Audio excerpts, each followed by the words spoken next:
Hi guys, John here again. Today we're talking to Austin. I think it's Todd. Is it Todd? Same Yes. Jim up, yeah. And he's Summer Todd's son, who I've talked to many times on this channel, and who's got her own show on the Wonderful World of Weirdness as well. And I think Austin is on that show quite a bit as well, aren't you? With your mum, I think you. Yeah. Yeah, I sit in a lot on on it, and that. I Yeah, occasionally take over whenever she can't make it for yeah. whatever Thought reason. that. It's always too late for me to see it. It's on Apple's one with me. I never can see it. And anyway, Yeah. so here's Austin if he wants to tell everyone about himself, if you want to. Uh, yeah, as John said, I'm a Summer Todd's son. I occasionally sit in on a show that she does on Saturdays called Summer Todd's Mystery Show. Also on the Wonderful World of Weirdness. It's usually hosted by Roger Hanson, and then sometimes I'll take over the show if she can't make it to host it. Um, so I was introduced to the Wonderful World of Weirdness through her. The first interview I did for this channel, she conducted with me a little while back because John was still doing most of the interviews at that time, and me and him are in really different time zones. So at that time, we didn't have a lot of time to do interviews. Um, in that interview, I discussed my first paranormal experience when I was 3 years old and how it kind of got me into the paranormal, which led up to today, where I'm involved with the Wonderful World of Weirdness and old John and Roger Hanson here.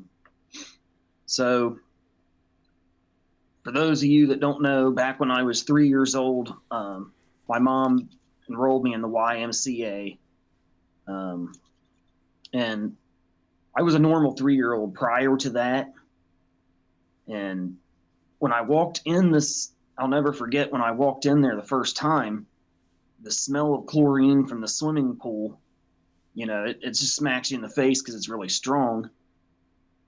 It triggered all of these really lucid images from the First World War, and it seems to some of them seem to be past life memories, but it also seemed to have made me aware of the spirits of World War I soldiers that were around me, perhaps men who may have fought with or against me in that war in a past life. And then on out, um, from there on out, it led to anytime I would smell like campfire smoke, it would lead to um, images of the Civil War and the feelings of the spirits of Civil War soldiers being around, um, and the spirits of Indians and Indian spirits being around, and images of those time periods.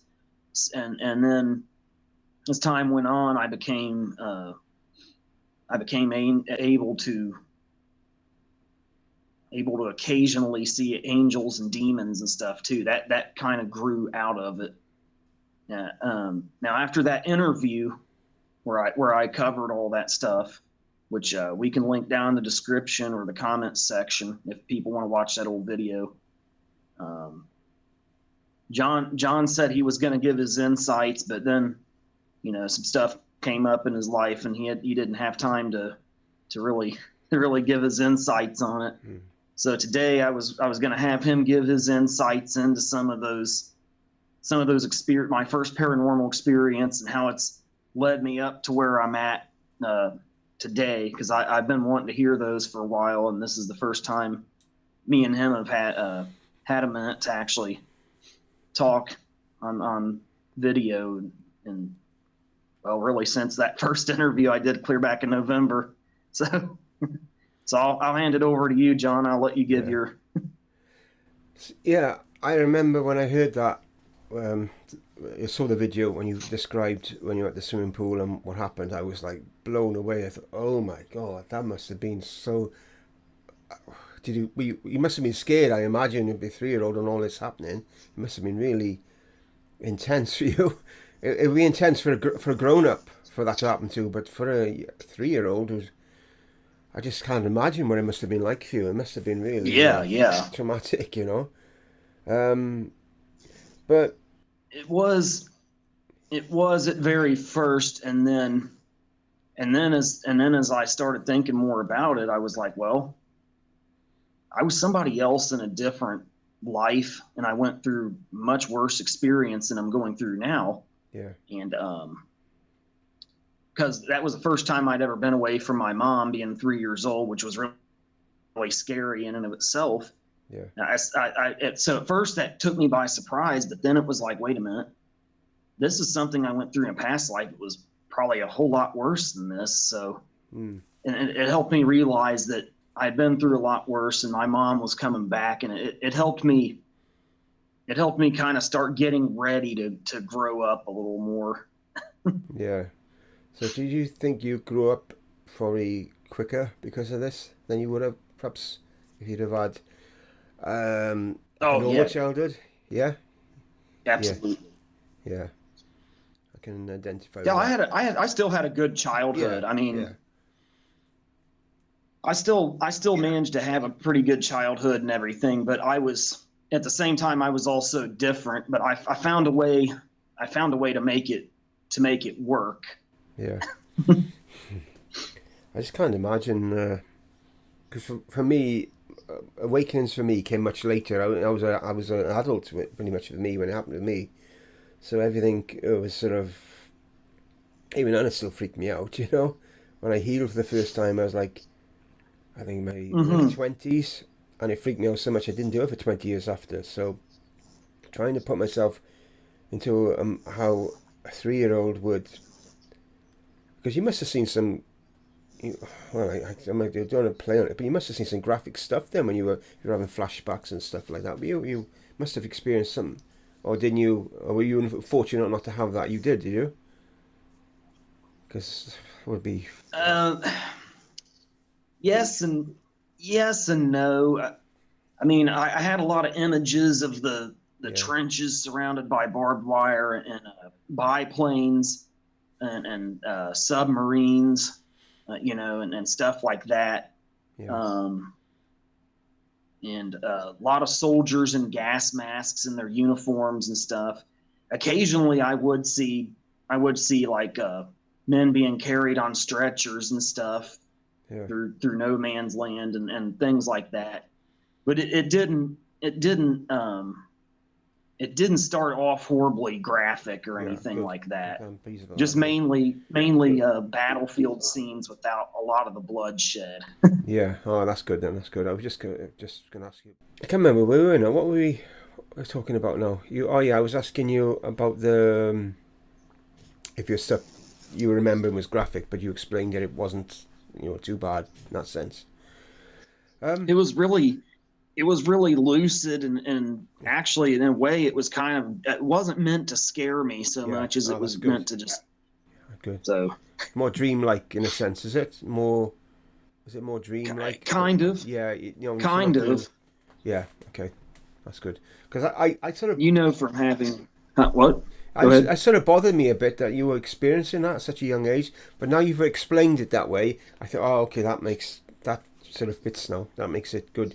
Because I was thinking in my head, you having these graphic images and you were 3. I thought, oh my god, that's really, you know, you know what I mean. But that actually Yeah, fitting that yeah. together, and that makes sense now. That makes perfect sense.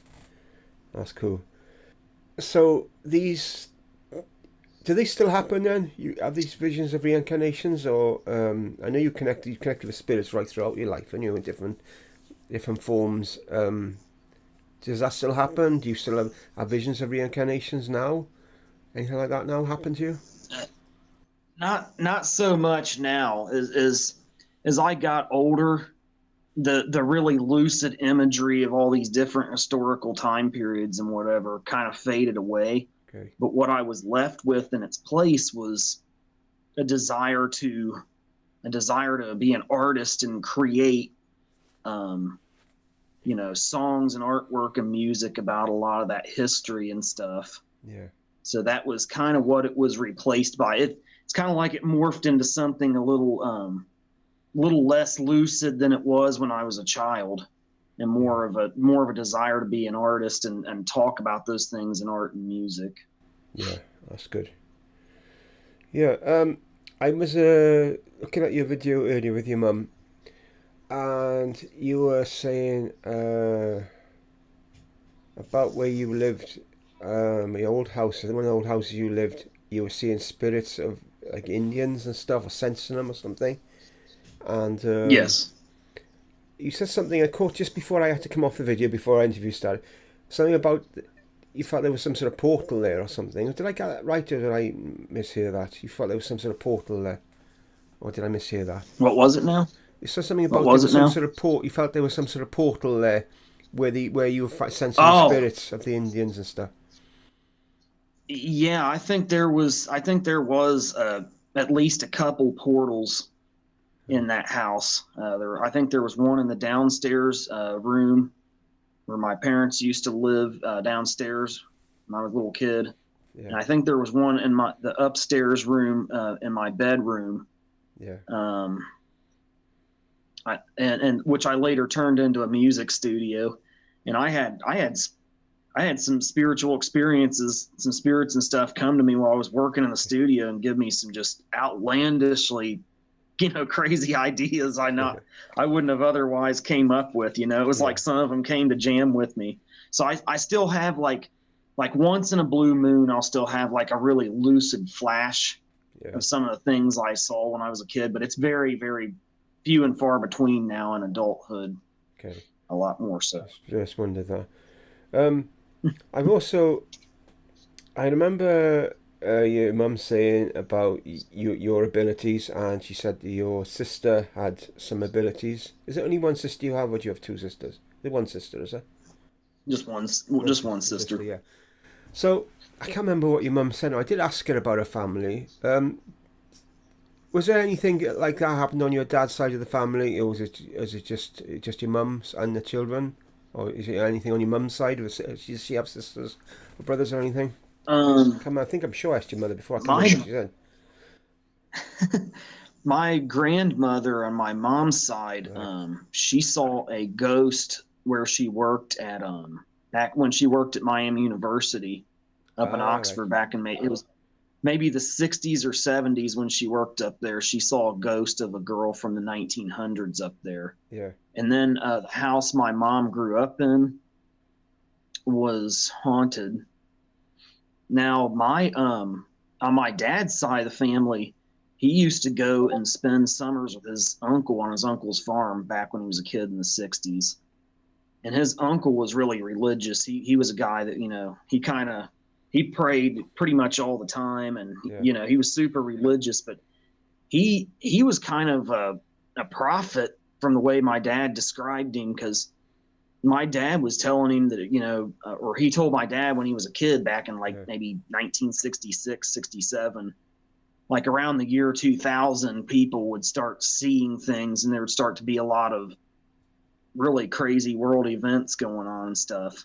And Mm-hmm. then, you had things like September 11th and wars in Iraq and Afghanistan, the big 2008 crash.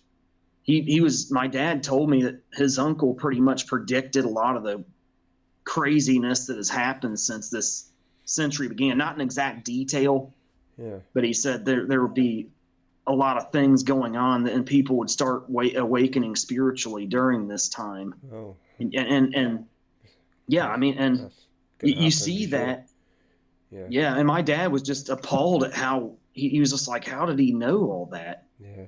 And I see that, kind of with this community. You've started here with the Wonderful World of Weirdness. I was telling Mom and Roger the other night when we were doing the Summer Todd's mystery show. I was like, I think this is maybe like a small part of a great awakening, and there's Mm. probably a lot of other little communities out there that with a lot of other old Johns that have, so to speak, started them all. And as time goes on, these communities will start to grow and come together, and it may be some kind of global spiritual awakening of sorts. Well. But I'm getting a little off of it. But I mean, that's going back to the point of what my dad's uncle was telling him. But Yeah. that's the only So it's on. major Yeah. Both sides of paranormal the thing on family. my dad's side of the family. But Yeah. That's interesting because my mother was a fortune teller on her side of the family, but I don't know. all of the sisters were a bit. They were all went to fortune tellers. They were all fascinated by it. I think they were all looking for something. But I don't know about the older generations because they were all passed away before I was born, so I don't really know about the rest of them. But you were saying about what you're doing with the Wonderful World of Weirdness and like what I'm doing with my channel. I got guided to do my channel, and I got shown that it was going to do really well, and it has for the time it's done, and the amount of videos I've done, it's done really well. So when I went through this phase where I'm in at the moment, where I've hardly been able to do anything for 3 months because my son's been home, it's like, what the hell? You know, you think, you guided me to do this, and now I can't do it. And I got like, and then I got like shown, yes, it's basically because I'd hit a sort of a peak, and I needed to sort of come down a bit because I was going a bit too high for people to like come along with me, if you know what I mean. I just need to sort of bring it down a bit, people along with me, and then go up again. So I don't think maybe that doesn't make any sense, but that's the only way I can Yeah, explain it. because maybe it's like maybe it was taken off too fast, and people needed time to. It needed to slow down enough to give more people time to see what you had started, and then start to and then pick up from there. It was more like around Christmas time. I reached quite a peak spiritually. I had so much stuff going on with me. It was a crazy weeks around them, and I was trying to like share that through my channel, and it was almost as if I was told, no, this is not the time to share. You haven't got the audience for this yet. This is not. You're not. You know what I mean? You're there. They're not quite ready to hear this yet. You've got to like just wait a bit and go from there. And that's pretty much what's happened in the last few months. I haven't been able to make the videos, but I've grown as a person. I'm probably a bit wiser and stuff. So it's happening for a reason to actually kind of help what you were guided into manifest. Yeah. At the proper pace. Proper pace, yeah. That's the proper pace, yeah. Because I tend to leap, sometimes too far, and but saying that, things are. I go to a spiritualist church, and 2 weeks ago, I saw a little boy in spirit next to this woman. Clear as day, could see him. Didn't even bat an eyelid. You think I'd be like, ah! I didn't even think, it's a little boy. Didn't even think anything of it. I said to her the lady after, I said, sorry, I don't want to upset you. I said, but I saw a little boy by you. And she said, oh, it's my son, she said. I lost him young, he comes to visit me every so often. I said, well, I'm really sorry. I said, I didn't mean to say. She said, no, it's a comfort to me, she said. You told me. I thought, oh my God. I'd like to know what to say, but that's never happened to me before, So things are still developing, but you know what I mean? Yeah, I think mom mentioned that week before last when we were doing the mystery show. She said, yeah, John was talking to me. He was kind of freaked out because he saw this little boy. Yeah, I was. And he was like solid as. Afterwards, I was freaked out. At the time, it just didn't bat. It's like after, I thought, oh, what did I just see? You know what I mean? It's just like, you know what I mean? It's just like that. Anything like that clear has ever happened to me because I could see him as clear as day. It was. And was he like as solid as me and you are, or could you see through him? Was there a way you could tell that he was deceased as opposed to the living people around him? His color wasn't like his color was a bit different. That's how I could describe it. He wasn't like yeah, just his colour was a little bit different. Not like again ill looking different, just different, slightly different colour. Just it was like so I could describe it. You could tell. You could tell, yeah. It was like color almost translucent. A colour that kind of It's not like a color that kind of gives it away, like he had an aura of So I mean, a sword around him. So I sort of knew he wasn't physically there because obviously I knew he wasn't there because he didn't, I knew it, but I just didn't think, oh. And I've seen angel wings on a person in there before, and I've seen them all night there. Another time I was there, again at the time I didn't bat an eyelid, and then afterwards I think, what the hell did I see? And tomorrow I'm going to see a trance medium tomorrow, the place. So I don't know what that's the first time I've ever seen one of these. The lady from Essex is the other side of the country from where I live, and she apparently speaks when she channels this being through her. It's a man. She changes her voice. Everything changes. Her face changes. Everything. So I'm looking forward to seeing what that's about tomorrow. It's going to be interesting. That'd be interesting Yeah. if you can. If she lets you videotape I that. don't think I'd That'd be be allowed cool to to. see for sure. Yeah, I know. Yeah, I was. she might not. She Yeah, might not. but yeah, Yeah, not everybody's cool with doing that. But no, no. But so things are developing, but and with the music as well as we've talked about, before this spell with me being on my boy, I hadn't done music for like 13 years, and now I'm not doing it every day, not doing it religiously, just do it when I feel like it, just do it here and there. But it's a joy to be able to sort of compose again, to write music again. It's so nice after all these years to know that I can just pick up a guitar, and it's nice. It's just nice, I'm not really full on again. I'm not. I'm just taking my time, but it's good though. So anyway, we're getting off track now. Right, what I was going to say now. somewhat. Yeah.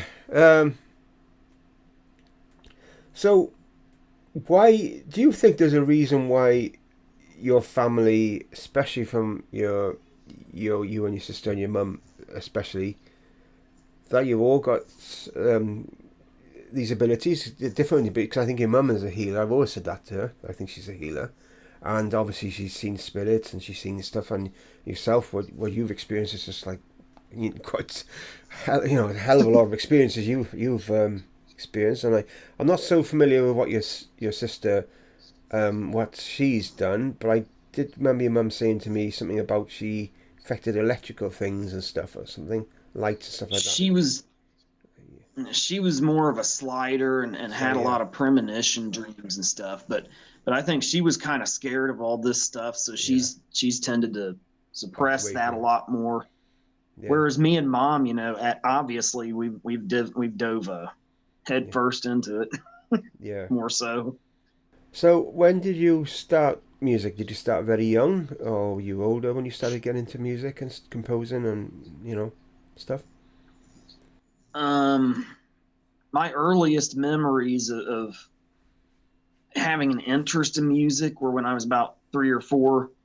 I would sit on the steps in front of my dad's and mom's old record player, listening to like Pink Floyd Hmm. and Bob Seger and Steely Dan, all their old classic rock records. I was like, man, this is cool stuff.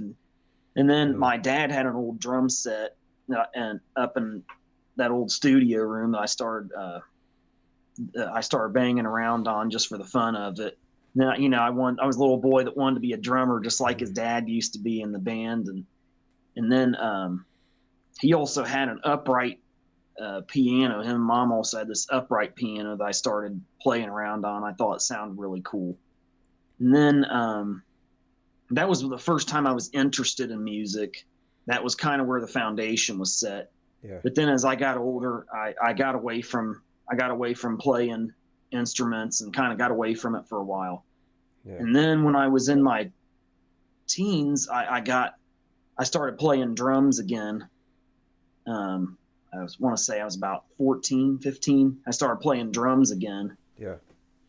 and it just kind of came back to me. I don't know where it went, but, Yeah. for most of my childhood, I guess I was just doing normal child stuff, whatever that was. Yeah.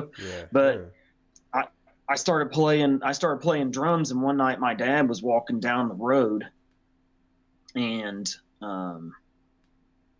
he heard the drums from all the way down the road, so he was afraid, that like the neighbors were going to hear that because of how loud that old drum kit was and call the police. So he was Oh like, God. I better get Austin into another instrument. So he brought home an electric guitar and an amp with a headphone jack in it, so I could play late at night if I wanted to or whatever, Yeah. and not blast the neighbors out and all that. So that was how I started getting into guitar and stuff. And so I started getting into music seriously around the time I was 16 years old again, playing guitar. He got my sister a keyboard, but she lost interest in playing it pretty quick. And so I took that over too and started playing it. And it just kind of evolved from there. And then, I got out of high school and I went to college for about a year, but the pull of the music, wanting to play it, was just too strong. So I got I got out of college and started trying to work on it more seriously. That's when I started getting like recording equipment and stuff. Yeah. So I kind of been in on and off, throughout my life, but seriously into it is, trying to do it all the time and hitting it real hard like I do now. I've seriously been into it probably about 2007. How many years ago was that? 17, is that right? 17? 17 Yeah. years. So yeah. Wow. So yeah, I've been recording and writing continually for about 17 years now. And of course, a lot of my paranormal experiences that, have played into that. The Yeah. spirit things kind of intertwined in it in a lot of ways. Yeah. No. I think it's linked your reincarnation memories and your early experiences with spirits and stuff. It was all. I think if that hadn't happened, I don't think you would have got into music. Maybe so soon. Maybe later on you would have got into it another way. Maybe, but I don't think. I think it was all like a piece of the jigsaw. Like your reincarnation memories were like a first piece, and then when your dad's drum kit crypt was another piece, and the guitar was another piece. They were all like pieces of jigsaw. I think it was all linked. I Yeah, really do. absolutely. Because I think sometimes I read this, I didn't fully understand it. That we're sort of, some of us are like, what's the word? How can I describe this? Sort of healing our ancestral line, so to speak.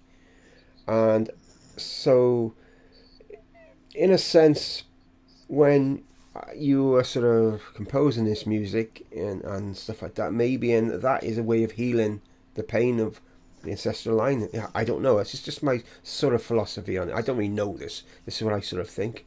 You know what I mean? And when That I, if that makes sense.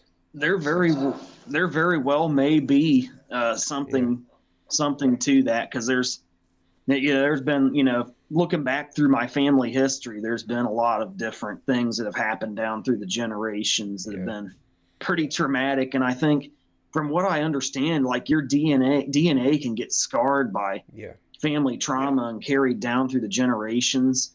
Definitely. So I absolutely do believe that. Like let's see, on my mom's side of the family, they were Amish up until 1917. So I Okay. don't really know much about them prior to that. But on my dad's side of the family, there was there was a lot of there was a lot more that went on prior to that. Yeah. Like I mean, I can go into a little bit of detail about, like, let's see, my great grandfather. That was my grandfather on my dad's side of the family's Yeah. father.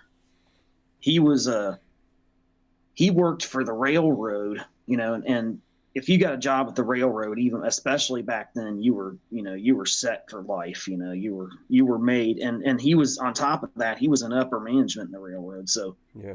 he should have been doing really good for my grandfather's family, and you know what, my great grandmother, my grandfather, and his my great uncle and great aunt when they were children. But he was a violent, womanizing drunk, and he Right. was hardly Okay. ever around. Yeah. And he had a gambling problem, so the money he made, it went to buying expensive gifts for women he was running around with, and gambling and drinking. And so he drank himself to death, because he was a so that was Yeah. so as of course, my grandfather, he was, I think he came out of his childhood nuts from that. And as a result Right. of that, it kind of helped, it kind of made it so my dad had a pretty traumatic childhood in a lot of ways. And my great uncle, who was my grandfather's brother, he was in and out of prison and stuff all the time. And Yeah. then he finally died in a car wreck coming back from prison. Yeah. And then going back even further, um, my great my great great grandfather, um, who my dad was named after. He had a history of mental illness. I'm not sure what exactly was wrong with him, and I've heard a couple different stories. One story I heard was that he was terminally ill and didn't want to be a burden to his family.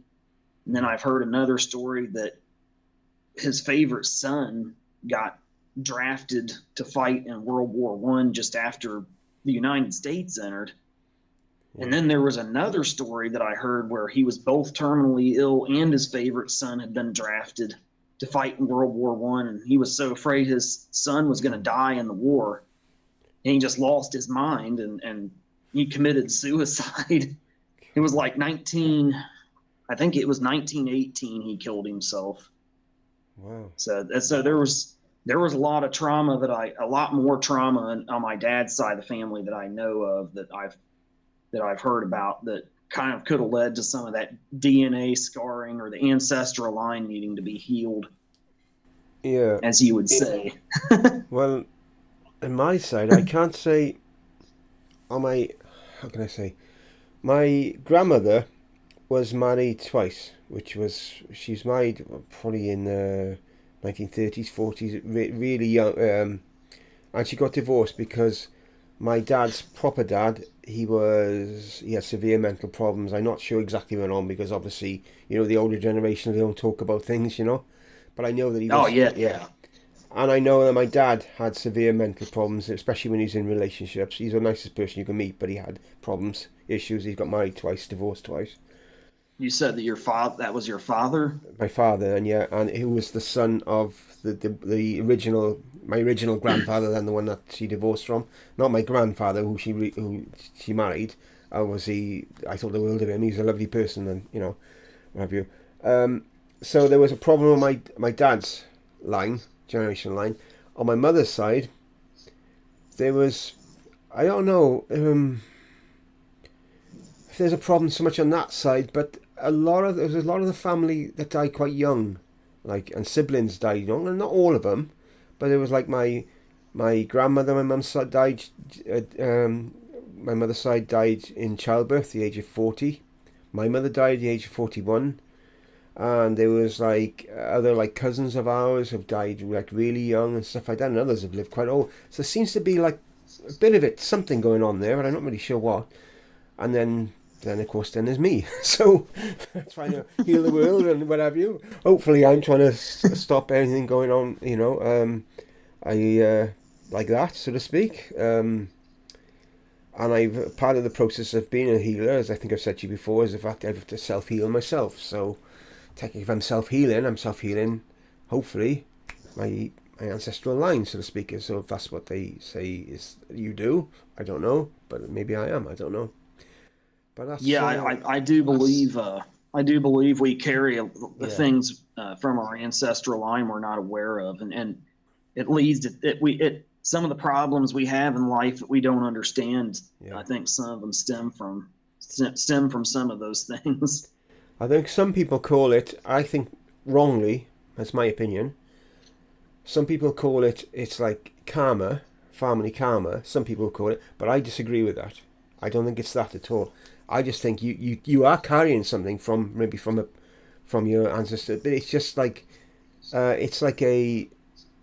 it's not karma, it's just something that needs to be dealt with, and it just maybe skips generations because people can't deal with it or can't sort it, and eventually it gets to a certain generation, think, oh, hang on, this is the person who's going to sort this out. They sort it out, and then life carries on again. I think it's something like that. I don't think it's karma at all. I don't think I think karma is like a religious thing to scare people, thinking if you do, obviously you don't go around being evil to people. No, I'm not trying to say that. You don't go around being nasty. You've got to try and be the best person you can be, yeah. But you don't go around frightening people, like, say, if you make a mistake, which we all do, you may do something bad one time and you don't really mean to do it, just makes it happen. You don't go around feeling the guilt of karma with you the rest of your life, thinking, oh, I'm going to... Because it was just a mistake. It's not like you're in yourself, you're a good person. You've just made one bad decision, you made a mistake. It doesn't mean... Yeah, yeah, and life tends to... You make... you know, life tends to test you, so to speak. Some can get over it. Some can turn into alcoholics. Some can turn into murderers for whatever they couldn't do. It's how you deal with it, isn't it? You know. Oh But yeah, absolutely. but the religious, in my view, anyway. I'm not anti-religious. I'm just saying, just I'm not a religious person. But my view of the religious doctrine of karma, or if you did this, always you're gonna karma. I don't myself believe in it. I do believe I do believe if you send something bad out in the universe, you're going to get that bad maybe back in some way or another. But it doesn't mean it's karma. It's just like yin and yang. It's just the forces. You send something good, you might have something good come back to you. In a sense, maybe that is karma in a sense, but not like the way the religious. Yeah, yeah. So you live in fear. That's how Oh, I I'm gonna tend to get. look at. Yeah, you live in fear. Oh, I'm gonna. I kicked that cat once by accident. And I'm gonna live in fear now for the rest of my life because I'm gonna get that cat. Well, that is wrong because you just might have. You know what I mean? Yeah, yeah, You know, that's what I'm trying to say. If I'm expressing it right, but that's what I'm trying to think. I'm a very open person spiritually, but I'm not open religiously. I'm not. That's not just me. I'm not against it because I've got friends who are very religious and they think the world of them. But I just me. I'm not religious myself. You know, I have been in the past, but not myself now. yeah, yeah, Sort of not for me. yeah. The spirit being spiritual is more, Drink. you have more freedom to kind of take in what you see and experience Yeah. and make sense of it as opposed to trying to fit it within a doctrine. Yeah. And you look Yeah. at That's you it. look at the teachings of Christ and Buddha, and they kind of approached it that way too. Yeah. Like years ago, I used to have a lot of hatred for Christianity and stuff, but it was misdirected at Christ and his disciples themselves. But the more I read about their teachings, the more it seemed similar, kind of what I did as opposed to what a lot of pastors preach and stuff. Yeah. Because you think about it, like look at some of the church going folks you've known throughout your life, the holy rollers, so to speak. Yeah. Or do they strike you as the kind of people that would hang out with a guy with long hair and a beard, that a homeless guy nonetheless, that's wears a robe and sandals Yeah. and hangs out with drunks and prostitutes and stuff. Exactly. He Yeah. would I Mm. almost tend to think him and Buddha, you know, they didn't want their teachings being turned into a doctrine Yeah. or kind of bastardized in the way they got. Yeah. They'd probably be more likely to hang out with guys like you, me, and Roger, and on the Yeah. Wonderful World of Weirdness, Yeah. preaching True. their teachings if they had access to modern technology. That's Well. kind of how I looked at it. But it's their teachings. They got perverted, like you said, into a doctrine Yeah. where of fear. Yeah. You Yeah. you, you That's the believe bit this way, I don't like it. or you're rotting in hell for the rest of Yeah. eternity, and you're gonna. Yeah. And I mean, I could see this community blowing up into something big in 2,000 years from now. If you don't believe what old John and Roger Hansen Yeah. and Austin said, the Wonderful World of Weirdness disciples, you're going to hell. Yeah. And we're looking down from wherever we're at and like, oh my God, no, that's not what we were trying to do. No, I know. Because I on my Q&A thing I used to do on Wonderful World of Weirdness, people were asking my opinions on stuff, and it was almost like like I was telling them what was right and wrong. I said, I'm not here to tell you what's right and wrong. He said, you do what your gut tells you is right and wrong. I said, if you're asking me if I would do this or I would do that, then I would tell you, no, I wouldn't do this. Yes, I would do that. But I'm not. Everyone's like got their own lives to live, and you know what I mean? It's not, Yeah. you know what I mean? And then So, they got to do what's right for them. I mean, yeah, there's some right for things them, yeah. there is right and wrong universally, but there's also things that are right for some people that aren't Yeah, for others. exactly, yeah. Not enough people think of things that way. I saw something the other So day, that's might be controversial to people watching this, I don't know, but there we go, each their own. He said, Christ wasn't a Christian, Buddha wasn't a Buddhist, and Muhammad yeah. wasn't a Muslim or whatever. I'm not sure if I got the religion wrong, apologies if I have. And I thought to myself, Now you got them you all got a right. point, yeah, you got a point there. They weren't, were they? Because they were just the person, they were They were prophets, yeah, they were special people. I know that all of them were gifted individuals in whatever way. Um, but, it says it all, doesn't it? They weren't. They weren't Christians, they weren't Buddhists, they weren't Muslim, they were just people, special people, weren't they? Who left some amazing messages behind, and but to turn it into a doctrine like that has been done, and then cause world wars between people, wars between people because of some people believe in this doctrine, some people believe in another doctrine. Well, I think it's just all I just not for me. But there we go. Oh yeah, yeah. You know, you know what I mean? I guess it's human nature for people to look for leaders, and then Yeah, turn yeah, something that wasn't necessarily meant to be a doctrine into a doctrine. And that's how it yeah, turns into, because some of the holy rollers, they're the same kind of people that would nail Jesus to a cross yeah. if they met him. Well, you know yeah.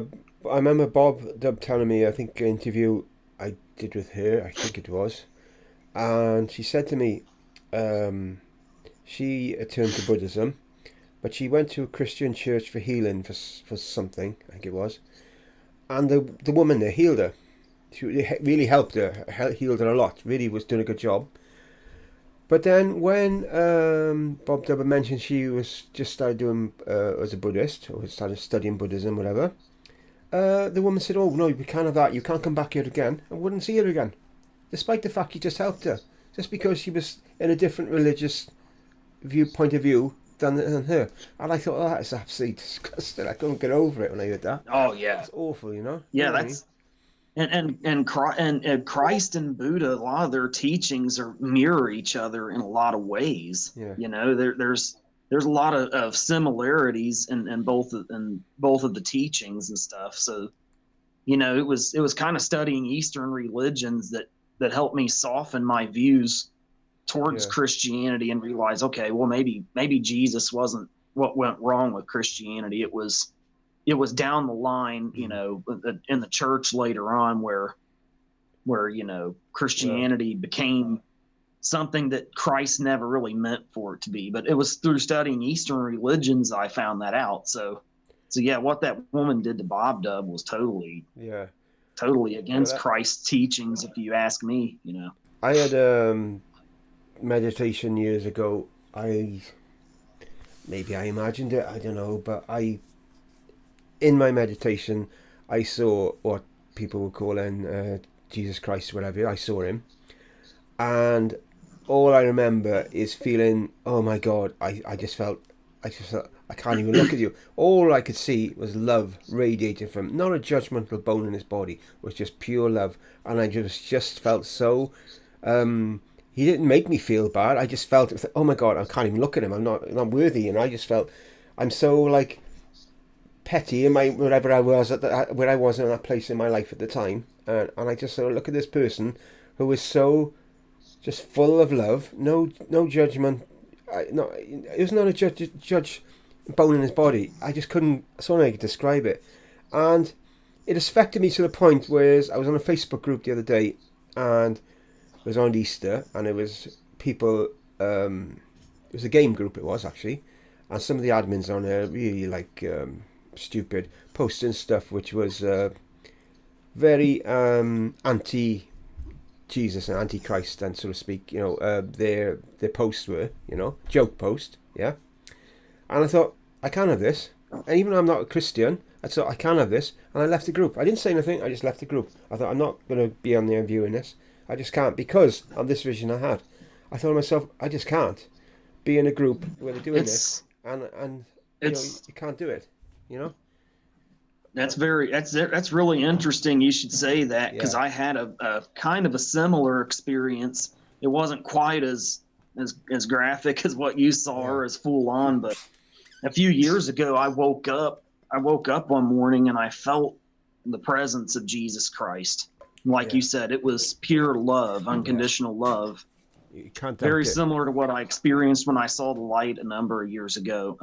But that was much more intense. But it was the same. It was the same kind of thing. Yeah, and I felt like I could actually hand my problems over to him and work with him on those things, but without him judging me, and kind of he would help me be a better person, so to speak.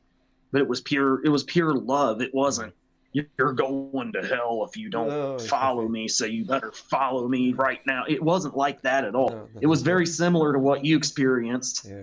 It was, but yeah, your experience was a lot more full on. I think it was more And a shock, at first, you didn't expect this. Yeah. It's like, oh, you know, you couldn't look. But like, it just sensed there's like waves of. I was just incredible. And after that, now, do you think that was where you got kind of more into this, the paranormal and spiritual stuff from there on? Was that No, the really. major turning point for it, or was really, that no. just It just one? happened. Just one night, all a night's work, you know. Just I just went through a spell at that time when I was doing a lot of meditating, and there was a lot of stuff going on, and it was just from that spell, and it was just I was seeing different worlds. I was on a world where the sky was coming down, and it was the world is being destroyed. I was in a world like, and there was loads of visions I had all around that time, and this is one of them, and it was just like it was quite a wow moment. It stayed with me for several years.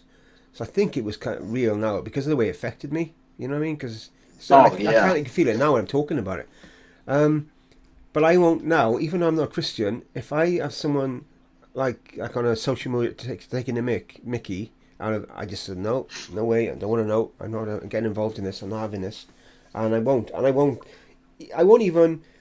You see people taking the Mickey out of people, like sometimes their appearance and jokes and stuff like that, or sometimes if they're beasts or whatever, and they send me jokes, expect me to sort of react to them, and I won't. I just say no, sorry, I don't want to know. It's not for me. I just think it's not. We're all on here for whatever reasons, and we just got to get on with life. I'm not going to hinder someone's life by ridiculing them, even though they may not even know that I've ridiculed them. I'm still just not going to do it because I know that I've done it, and I'm not going to do it, and because I'm a better person. And in a way, on your conscience, and then you'll be like, oh, I shouldn't have done that because that's not really me, Yeah.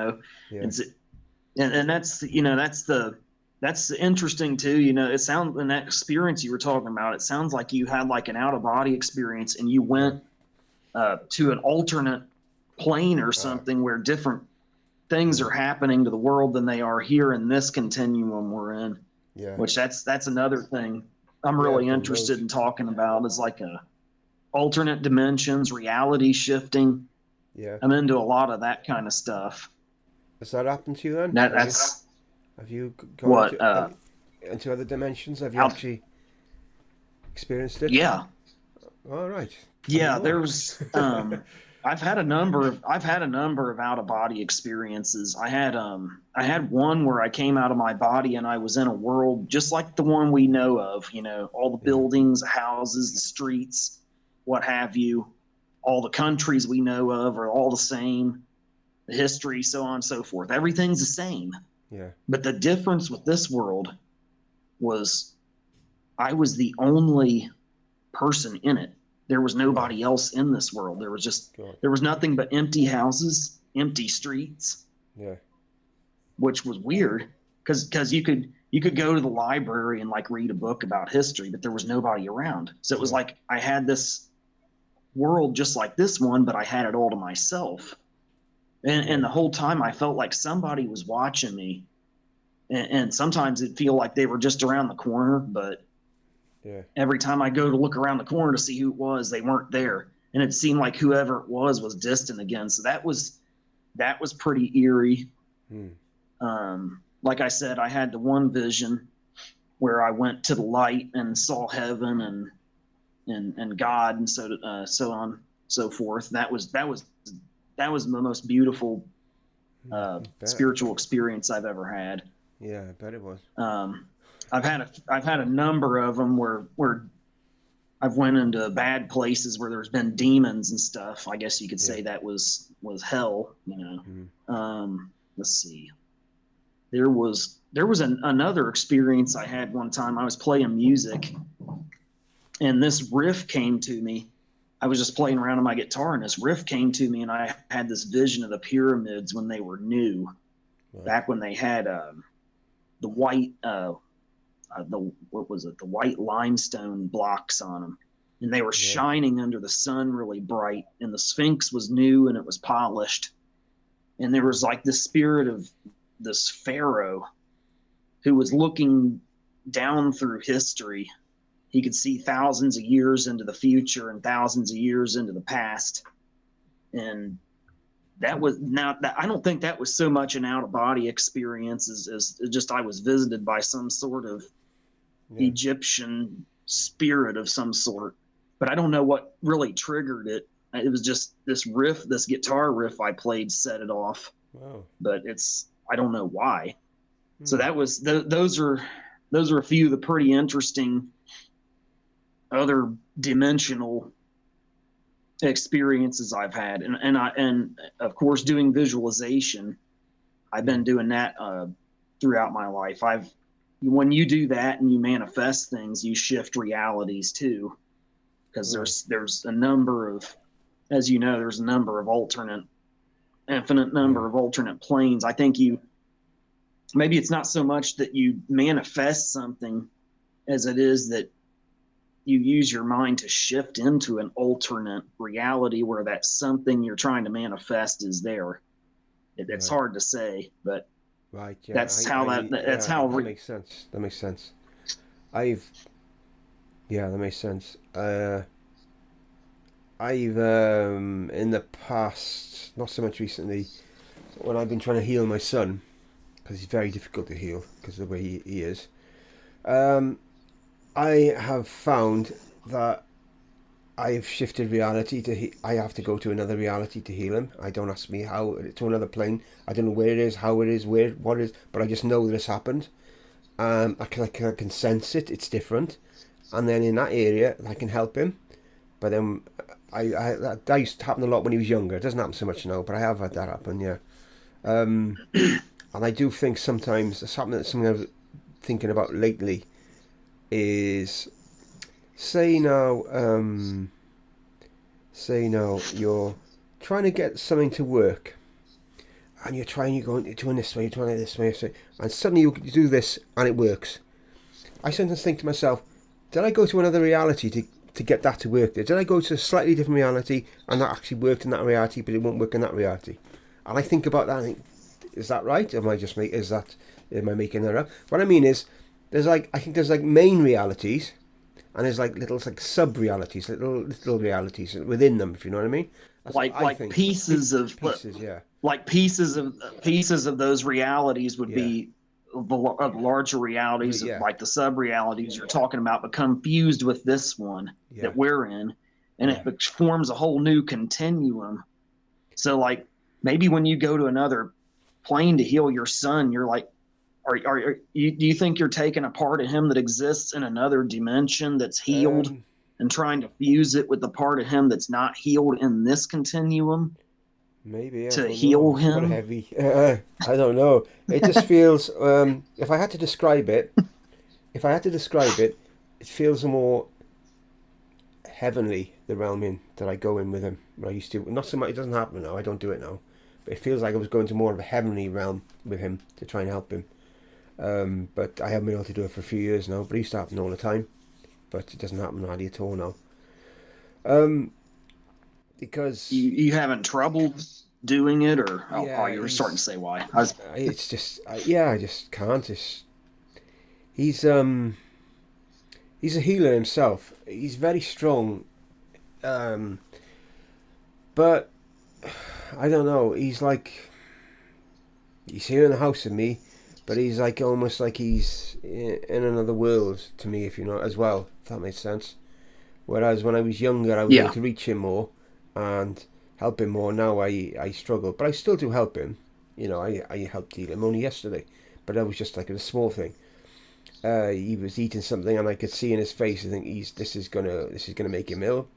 And within seconds, I took that onto me, and he was fine, and he carried on eating, and I felt a bit ill for an hour or so, got rid of it, and I was fine. So I did it only yesterday. And it seems like seems like you're like, so when you heal, you take on a Take it lot of on. I other take it on people's, myself, yeah. And then I expel it. now But that's interesting. Like yeah. when the Bible talks about Jesus healing, for example, it's like they say he became a curse to alleviate people's of their curses or something to that effect. All right, I Like remember that. sometimes you lift those curses or those things that are going bad off of him, Hmm. but you got to find a way to transform that negativity you lifted off of him into something positive, so it doesn't, keep you from being able to heal him in the future, because Yeah. the bad things you're taking off of him could drag you down, and then you wouldn't be able to heal him when he needs to again. If you can't, you got to find a way to transform that energy Yeah, I know. positively Yeah, once you take it. So that's I know you're saying, yeah, but I do expel it. Yes, I do. I know. I even know when if I ever healing someone and it's affecting me to a degree, it's affecting me. I know it. I've done it so many times now. I know it off by heart. I know me, and I know it's slight something. Anything's different here. I know, and I know usually know 9 times out of 10. Um, so I know it, and I usually I send it up to the sky as right. It's probably why you have so many storms. yeah. But, Yeah. no, but I thought it was just that you lived in Wales. yeah, that as well. Yeah, that as well. I No, thought so England was pretty I thought England was pretty rainy anyway. yeah.